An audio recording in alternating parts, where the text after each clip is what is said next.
براہ کرم ہماری حوصلہ افزائی کے لیے ہمارا چینل ضرور سبسکرائب کیجیے اور بیل آئیکن کو پریس کر دیجیے تاکہ ہماری ہر نئی ویڈیو آپ کو وقت پہ مل سکے۔ اعوذ باللہ من الشیطان الرجیم، بسم اللہ الرحمن الرحیم۔ السلام علیکم خواتین و حضرات، میں ہوں آپ کا ہومیوپیتھک ڈاکٹر رضوان ثاقب اور آپ سے مخاطب ہوں شمع ہومیو کلینک پاکستان سے۔ آئیے آج ہم بات کرتے ہیں کہ بے خوابی کیا چیز ہے، نیند کا نہ آنا یا نیند کا کم آنا یا کم خوابی یا جس کو ہم انسومیا کہتے ہیں، یہ کیا ہے اور اس کا ہومیوپیتھک میں علاج کیا ہے۔ بے خوابی یعنی نیند کا کم آنا اصل میں یہ چیز ہے کہ جب آپ سونا چاہتے ہیں، آپ کے پاس ماحول ہے سونے کا، تو اس وقت نیند نہ آئے، یا جب آپ سو گئے ہیں تو تھوڑی دیر کے بعد بغیر کسی وجہ کے جاگ آ جائے، اٹھ جائیں، آپ بیدار ہو جائیں اور اس کے بعد دوبارہ آنکھ نہ لگے تو نیند نہ آئے، تو اس کا مطلب یہ ہے کہ اس کو ہم اس مرض کو بے خوابی، کم خوابی، انسومیا یا نیند کا نہ آنا یا نیند کا کم آنا کہتے ہیں۔ خواتین و حضرات، یہ ایک ایسا مرض ہے کہ جو انسان کو اس کے معمولات کو انتہائی ڈسٹرب کر کے رکھ دیتا ہے۔ وقت سے پہلے بیفور ٹائم ایجنگ فیکٹر شروع ہو جاتا ہے، انسان جلدی بوڑھا ہونا شروع ہو جاتا ہے، چہرے پر جھریاں آنی شروع ہو جاتی ہیں۔ پھر اس کے علاوہ یہ ہے کہ پورا دن سستی، کاہلی، تھکاوٹ میں گزرتا ہے، اور اس کے ساتھ ساتھ یہ ہے کہ انسان اپنے زندگی کے تمام معمولات، کسی کے ساتھ ڈیل کرنے میں، کوئی کیلکولیٹ کرنے کے کیلکولیشن میں، کوئی چیزوں کو حساب کتاب کرنے میں، اپنا دن کا کام کاج کرنے میں وہ انتہائی ڈسٹرب رہتا ہے۔ آپ نے دیکھا ہوگا کہ کبھی کار پارکنگ پہ آپ اپنی گاڑی پارک کر رہے ہیں تو کچھ لوگ بلا وجہ ہی جھگڑ رہے ہوتے ہیں، بلا وجہ ہی اریٹیٹ ہو رہے ہوتے ہیں۔ اصل میں ان لوگوں کی نیند پوری نہیں ہوئی ہوتی، وہ اپنی پوری نیند نہیں سوئے ہوتے۔ میں اس میں ضمناً ایک بات کرتا ہوں کہ جو ہمیں خواب آتے ہیں یہ بھی نیند کو ڈسٹرب کرتے ہیں۔ زیادہ خواب آنا جو ہے یہ بھی نیند کو ڈسٹرب کرتا ہے۔ کیوں؟ کہ اس وقت ہمارے دماغ کا کچھ حصہ جاگ رہا ہوتا ہے، وہ ہماری کچھ سیلز کو یہ حکم دے رہا ہوتا ہے کہ تم یہ منظر جو ہے وہ دکھاؤ۔ تو خواب کیوں آتے ہیں اور خوابوں کا مرض ہونا اور کس طرح کے خوابوں کا ہومیوپیتھی میں کیا علاج ہے، یہ انشاءاللہ ہم خوابوں کے حوالے سے بھی بات کریں گے کہ خواب کیوں آتے ہیں اور ان کا علاج کیا ہے۔ آج ہمارا جو ٹاپک ہے وہ اصل میں کم خوابی، نیند کا نہ آنا یا نیند کا کم آنا، انسومیا، یہ چیز جو ہے وہ ہے۔ اس میں سب سے پہلی چیز تو آپ کا انوائرمنٹ ہے، ماحول ہے۔ سونے کا جب تک آپ ماحول پیدا نہیں کریں گے تو آپ کو نیند نہیں آئے گی۔ سونے کا ماحول کیا ہے کہ کم روشنی جو ہے وہ نیند کو ٹھیک کرتی ہے، ٹھیک نیند لاتی ہے۔ ہمیں مدھم لائٹ، کم لائٹ، یا کچھ لوگ پورے اندھیرے میں سونے کے عادی ہوتے ہیں تو بالکل تاریکی، یہ چیزیں جو ہے وہ نیند لانے میں بہت معاون ثابت ہوتی ہیں۔ اور اگلی چیز جو ہے وہ فکس ٹائم، آپ کا نیند کا ایک ٹائم ہونا چاہیے کہ آپ نے اس وقت بیڈ پہ چلے جانا ہے، لیٹ جانا ہے، سونے کے لیے آپ نے چلے جانا ہے۔ جب آپ اپنا ایک معمول بنائیں گے، بے شک آپ سفر میں ہیں، حضر میں ہیں، کہیں بھی ہیں، آپ اپنا معمول بنائیں کہ میں نے اتنے بجے سو جانا ہے۔ چلیں کبھی کبھی کوئی ایسا واقعہ ہو جائے یا کوئی ایسا معاملہ ہو کہ جس میں آپ کو کسی دن آپ کی نیند ڈسٹرب ہو گئی ہے، آپ اس وقت پر نہیں سو سکے ہیں، تو یہ ایک الگ بات ہے۔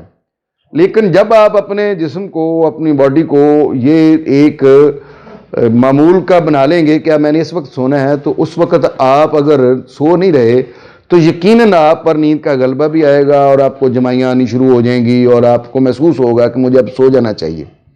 تو یہ ایک چیز بھی جو ہے وہ ضروری ہے کہ ہم، پہلی چیز میں نے بتائی ہے کہ روشنی، تیز لائٹ، یہ سونے میں ڈسٹربنس پیدا کرتی ہے۔ اور دوسری چیز جو ہم کہتے ہیں وہ ہے ہمارا وقت پر نہ سونا یا معمول نہ بنانا ٹائم کا. جب تک ہم ٹائم کو اپنے کو فکس نہیں کریں گے کہ ہم نے اس وقت سونا ہے تو یہ چیز بھی ہمیں ڈسٹرب کرے گی. پھر سونے سے پہلے بہت پہلے کوئی تھکا دینے والی ایکسرسائز کرنا یہ چیز بھی نیند کو ڈسٹرب کر دیتی ہے. کم از کم 2 سے 3 گھنٹے پہلے آپ نے اگر کوئی جاگنگ کرنی ہے, کوئی ایکسرسائز کرنی ہے وہ کر لیں. اس کے بعد آپ جب سونے لگے ہیں تو اس وقت کوئی تھکا دینے والی ایکسرسائز نہ کریں. نمبر 4 چیز یہ ہے کہ آپ کھانا خوب پیٹ بھر کر نہ کھائیں, ہیوی ڈائٹ نہ لیں سونے سے پہلے. یہ چیز بھی جو ہے وہ آپ کی نیند کو ڈسٹرب کرتی ہے. ہاں, آپ پیٹ بھر کر کھانا چاہیے لیکن تھوڑا پہلے. اور 5ویں چیز, آپ سونے سے پہلے آپ رفع حاجت کے لیے واش روم ضرور جائیں تاکہ کوئی بھی کسی بھی قسم کی ایسی چیز جو آپ کو 2 گھنٹے بعد 3 گھنٹے کے بعد جگا سکتی ہے وہ نہ ہو. 6ٹھی چیز, آپ اپنی تمام معاملات جو ہیں وہ اللہ کے سپرد کرتے ہوئے اور ذہن میں یہ دعا پڑھتے ہوئے یا ویسے بھی یہ دعا پڑھتے ہوئے کہ میں اللہ سونے لگا ہوں, تم میری حفاظت فرماؤ اور تم ہی مجھے مارتے ہو یعنی سلاتے ہو اور تمہارے ہی حکم سے میں زندہ ہوتا ہوں دوبارہ یا جاگتا ہوں. یہ دعا کرنے کے بعد آپ یہ کریں کہ سونے کے لیے اپنے آپ کے سارے جو چیزیں ہیں وہ آف کر دیں. مثلا آپ اپنا فکس کو الارم لگانا ہے تو صبح کے ٹائم پہ لگائیں کہ جس وقت آپ نے اٹھنا ہے. پھر یہ ہے کہ موبائل کو سائلنٹ پہ کر دیں. کوئی اور ایسی چیز جس سے آپ کو سمجھ رہے ہیں کہ رات کو آپ کو ڈسٹربنس ہو سکتی ہے ان چیزوں کو آپ آف کر دیں اور پھر آپ سونے کے لیے لیٹیں. 7ویں چیز جو گہری نیند کے لیے ضروری ہے وہ ہے آپ کا ٹیمپریچر.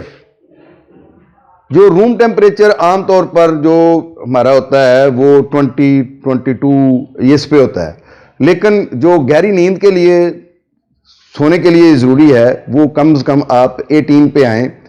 اور 18 پہ آنے کے لیے یہ ضروری نہیں ہے کہ آپ جو روم کا ٹیمپریچر ہے اس کو سلو کریں اور پھر جو ہے وہ آپ کو نیند آئے گی. اس کے لیے یہ ہے کہ ہمارے 3 سینسر ہیں جو ہمارے ٹیمپریچر کو لو کرتے ہیں یا ہائی کرتے ہیں. مثلا اگر ٹیمپریچر 14 پہ ہے 14 پہ ہے تو ہم اس کے لیے یہ کرتے ہیں کہ اپنے پاؤں ہیں ان کے گرد ہم کوئی گرم کپڑا لپیٹ لیتے ہیں. یہ 3 جو سینسر ہیں اس میں ہمارے ہینڈ ہیں, فیٹ ہیں اور ہیڈ ہے. یہ چیزیں جو ہیں ان کو جب آپ زیادہ ٹیمپریچر ہوتا ہے تو آپ نے دیکھا ہے کہ کچھ لوگ اپنے پاؤں لحاف سے بستر سے باہر نکال کر سوتے ہیں, کچھ لوگ اپنے سر کو باہر نکالا ہوتا ہے, کچھ نے اپنے ہاتھوں کو باہر نکالا ہوتا ہے, اور بعض دفعہ جب ہیٹ زیادہ محسوس کرتے ہیں تو وہ اپنے ہاتھ بھی اپنے پاؤں بھی اور اپنا سر بھی باہر نکال کر سوتے ہیں. اس کی کیا وجہ ہے؟ اس کی وجہ یہ ہے کہ وہ اپنا کول ڈاؤن کرتے ہیں ٹیمپریچر کو. تو گہری نیند سونے کے لیے یہ ایک چیز بھی بہت ضروری ہے. یہ وہ ساری چیزیں ہیں جو ہم گہری نیند سونے کے لیے یا اچھی نیند لینے کے لیے یا کم خوابی سے بچنے کے لیے یا بے خوابی سے بچنے کے لیے کر سکتے ہیں.